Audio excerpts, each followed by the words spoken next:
Hello everyone, welcome to my channel Books, Gurrs, and Purrs. My name's Leslie and today we're going to be discussing the last installment for the November Skoden Readathon, as well as other books I read in November that were outside the boundaries of that particular readathon. Alright, so thank you for being patient because the last video that I shot was on my laptop, which I've been using almost the entire time, but the quality isn't great. It's really bad actually. And so I decided to just break down, get a camera. So I haven't been able to shoot this last segment because of that, because I was waiting on the camera, waiting on a couple of parts, and trying to finish my last book that is ginormous for me.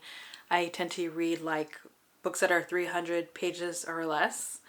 So yeah, it's been a very eventful November. All right, let's get started.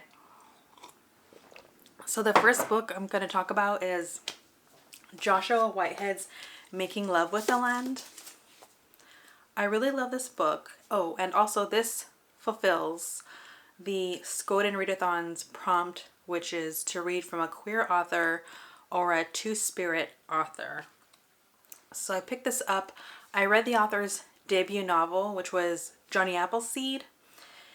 And what I appreciate about Johnny Appleseed, which relates to this book, is the fact that when I was reading it, it reminded me of Ocean Vuong's On Earth We're Briefly Gorgeous.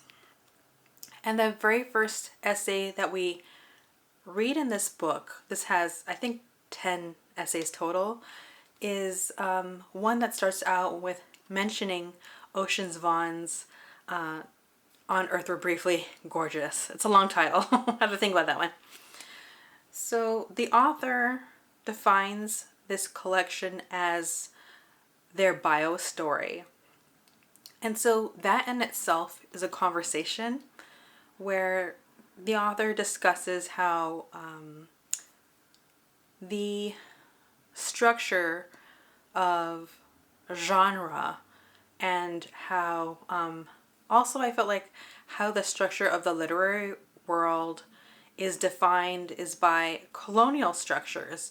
And so the author discusses that and how it doesn't really embody what they're doing with their work, the pushback they received just in editing of Johnny Appleseed. And so there's conversation about literature itself, kind of intermingled with the author's personal life. And so I really enjoy, there's a particular quote that I wanted to read. And it's on page 102.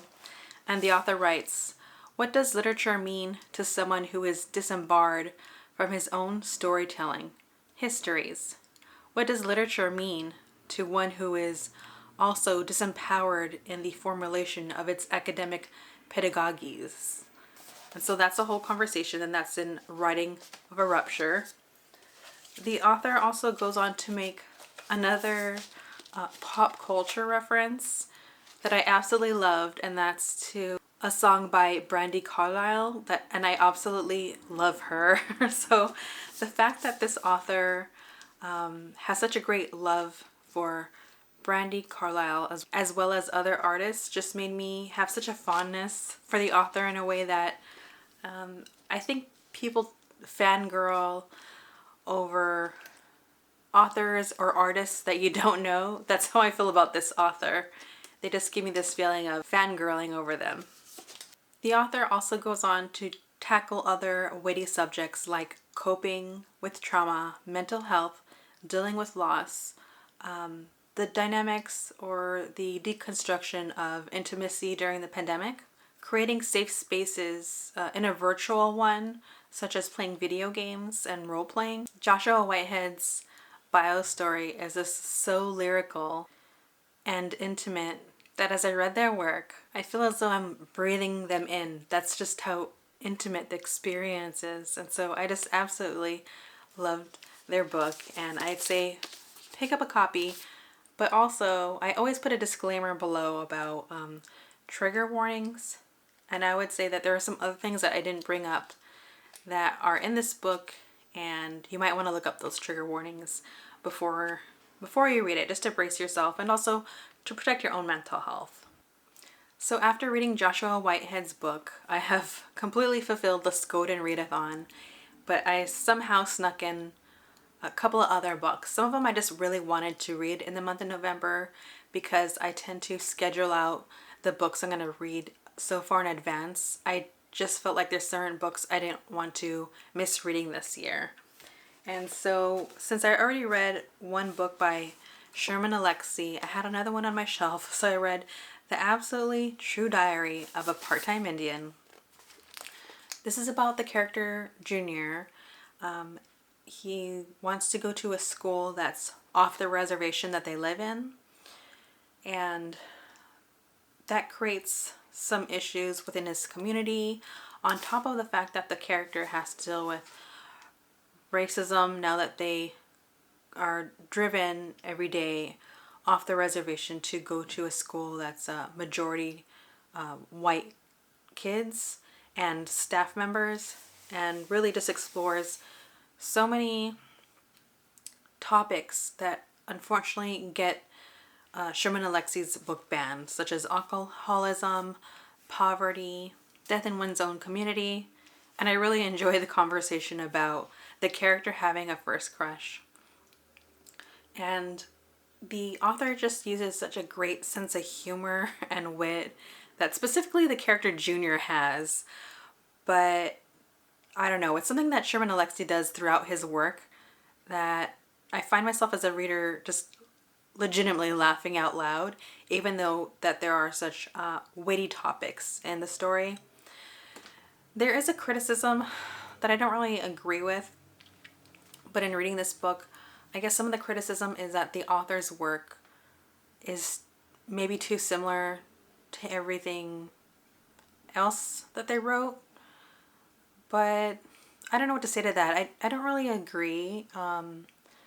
There are just some topics that everyone experiences in life that could really just be timeless and explored over and over again in whatever medium the artist chooses. So I really enjoy this, even though I've read other work by the author, and yeah, they do tackle similar subjects, but ultimately these are stories that are very personal to the author that they're exploring, and I don't know, I enjoyed them. Since this book is meant for middle grade, I really enjoyed the illustrations that are included. There's one that says, "Who my parents would have been if somebody had paid attention to them." And then there's a drawing there. And then also there's this really cute one about the character's grandma that I really loved. It just talks about all the things that they love about their grandma, and I thought that was really beautiful. Something that the author does really well is just like really creating those heartwarming moments. You know, the character comes across some difficult times in school where I'm kind of reminded actually of Fresh Banana Leaves, which I read earlier in November by Jennifer Hernandez, PhD. That book kept ringing true to the other books that I was reading. Actually, 3 of them. One of them would be Joshua Whitehead's Making Love with the Land. Just the whole idea that they're talking about carving out a path for themselves and indigenous people, because the construct doesn't really make room for them. I felt like that was the same thing that the author Jessica Hernandez was saying in Fresh Banana Leaves, and I felt like it's something that this character comes up against when he's trying to correct their science teacher, and the science teacher doesn't want to hear what Junior, the character, has to say, because the origins of his knowledge is actually from indigenous science.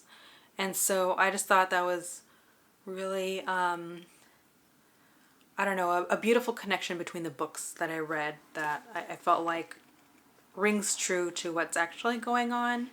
So that's another great reason to pick up this book.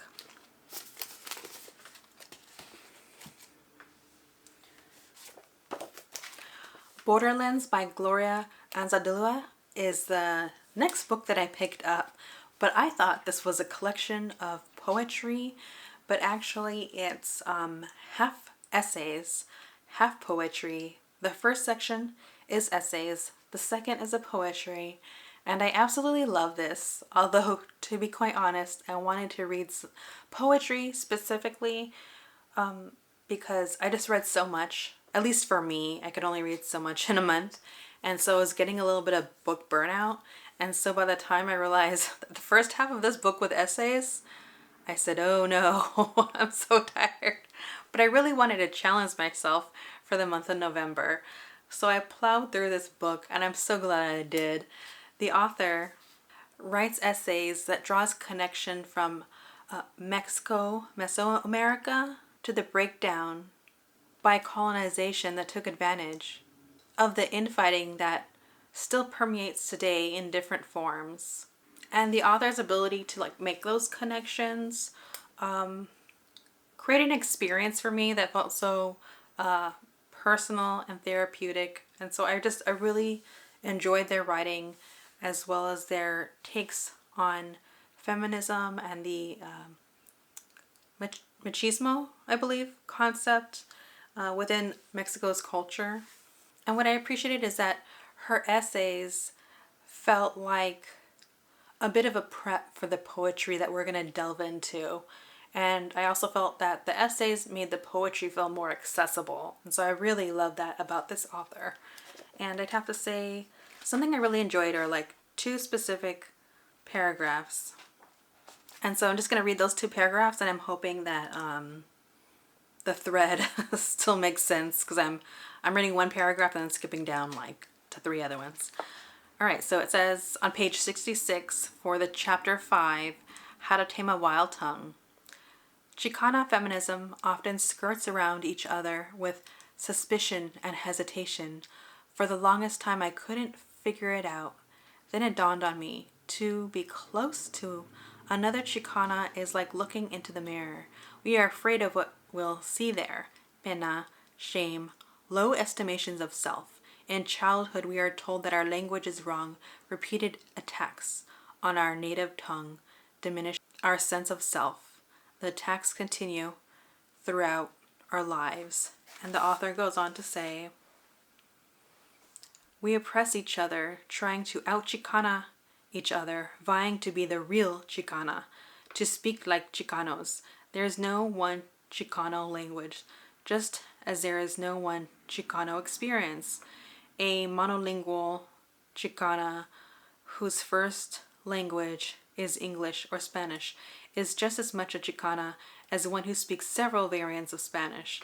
A Chicana from Michigan or Chicago or Detroit is just as much a Chicana as one from the Southwest. Chicano Spanish is as diverse linguistically as it is regionally. So I really enjoy the conversations that the author is threading through history to present day. And I feel like that kind of turned into a theme of some of the books that I was reading this month, and I really loved it. So pick this one up.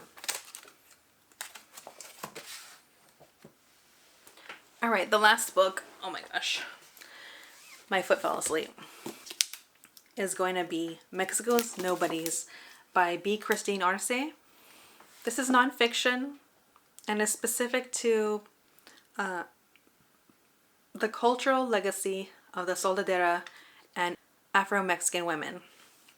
So what I really loved about this book is that this is a research piece, and the way that the author approaches her research is to look at different art mediums. So whether it's music, photos, movies, among other variations of art, the author wants to examine how Soldadera were perceived throughout history and the inaccuracies with that.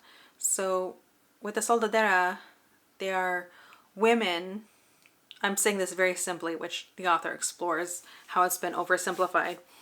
Soldadera are women that during the Mexico's revolution, they left and partnered with men, whether they were their boyfriends, husbands, other male family members.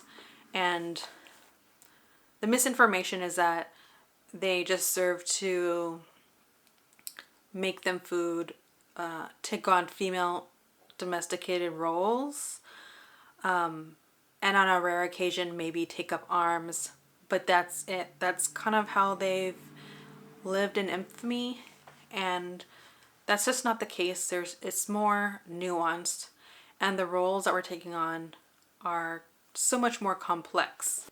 In fact, the soldiers were just not cooks. They were also soldiers, spies, took up arms, act as intermediaries, or even organizers.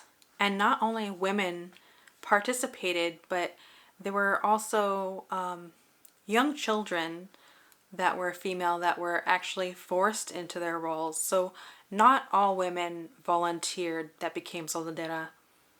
So not only were the roles oversimplified into categories such as you're either a Virgin Mary figure or you're some exotic seductress.